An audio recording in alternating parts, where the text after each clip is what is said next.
talk to you about a academic writing subject called summary response. So this one is all about a topic that you will probably have to do in your undergraduate or graduate courses. So it's all about writing a summary about an article or some text that you read and then giving your own personal response to that. So I'll take you through the steps on how to write this summary response essay. Summary response or reaction essay, speaking with Steph. When do you need to write a summary response essay? Summary response essays are a common assignment in high school and university classes. What does a typical summary response assignment question look like? Here's an example. Your professor might say to you, your purpose for writing this essay will be to accurately represent the ideas of the authors Glass and Knight, 2013, in their article, Would You Have Surgery at Hands of a Robot? And to thoughtfully respond to them. What should you include in your summary? In your summary, you should include the title, the author's name, the date, publication and year, and the main idea. This will clearly tell the reader that this is the first sentence of your summary. Give the key supporting points of the main idea in your own words. This means to paraphrase. Use reporting verbs to give credit to the author, argues, claims, states, etc. So say something like, the authors Knight and Glass argue that they are doing this, right? So if it's two authors, you say argue. If it's one author, you say argues. The author argues that this da-da-da. Don't include details. Just state the important supporting points of the author. What should you include in your response? Include your opinion of the author's ideas clearly at the beginning of your response. Tell the audience why you agree or disagree with the author's ideas. You can also do both, and back it up with clear and logical reasoning. So when I mean you can also do both, I mean you could agree with one part of the author's argument and disagree with another part of it. Give specific examples from the author's words to say why your argument is clear. You can quote or paraphrase, but use citations. Citations means that you have to give credit to the author by putting their last name and date of publication in parentheses or giving a page number. It depends on the style that you're using.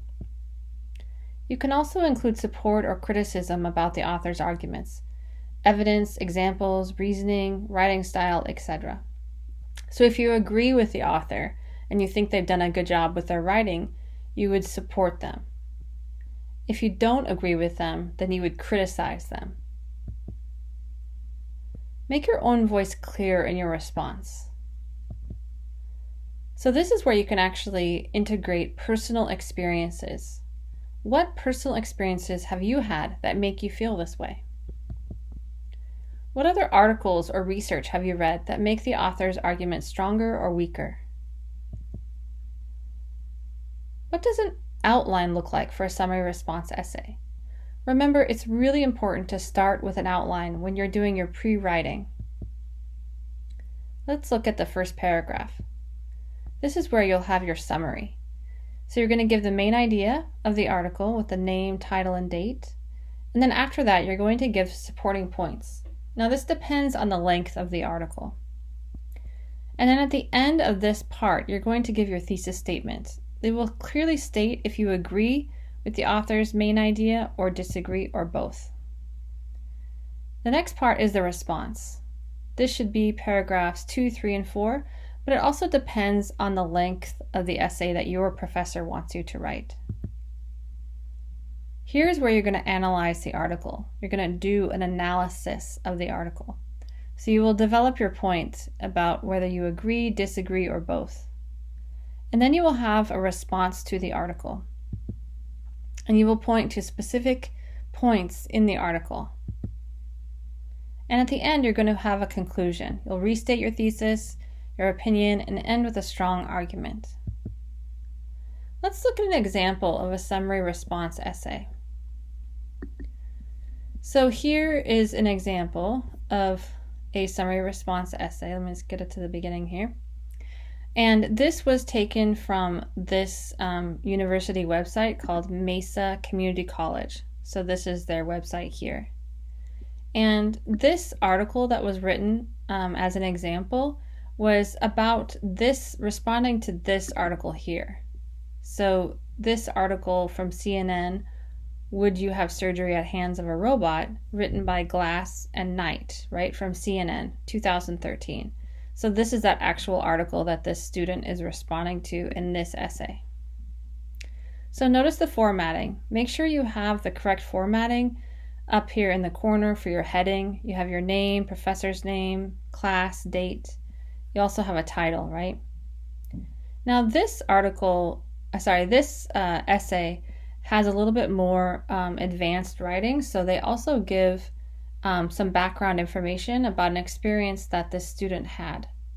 So they start out with an attention getter, and they give some background information from the personal experience of this writer.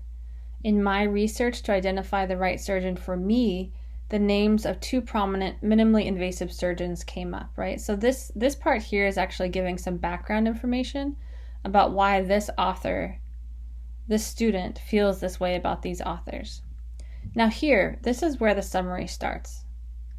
In 2013, Nick Glass and Matthew Knight wrote an article on CNN.com titled, Would You Have Surgery at Hands of a Robot?, with the aim to educate people on the use of the Da Vinci robot surgery. So notice how this sentence here clearly tells us that this is the beginning of this summary of this article. And then the writer gives a little bit more information here, the supporting points. And then we go on to the writer's main point, their argument, right? So here, while they do bring some interesting facts about the Da Vinci robot surgery, the authors fail in educating the readers about the potential risks involving robotic surgery. And then the thesis statement here. In the end, this article fails in its purpose to properly educate readers on robotic surgery, and it does not provide a reliable variety of authoritative evidence.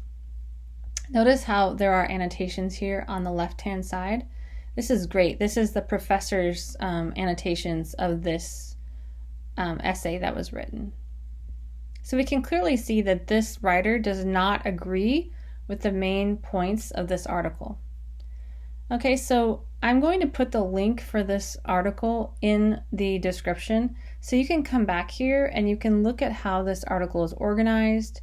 You can look at examples of how they give credit to the author and how they talk about all the main points in this article, and then they go in to give their response, right? Here's a transition to the response. One of the biggest problems with this article is the lack of valid resources and evidence. So now this student is going to show you how this article was poorly written. It doesn't have enough evidence, right? And they actually use other articles to support their points. So this is a high-level essay. You can use other articles as evidence in your own writing. Notice the transitions and also the clearly written topic sentences. And then here we go down to the end of this response, and then we have the conclusion. So remember, I will put the link for this back in the description. Thank you, and comment if you have any more questions about this type of essay and other English questions.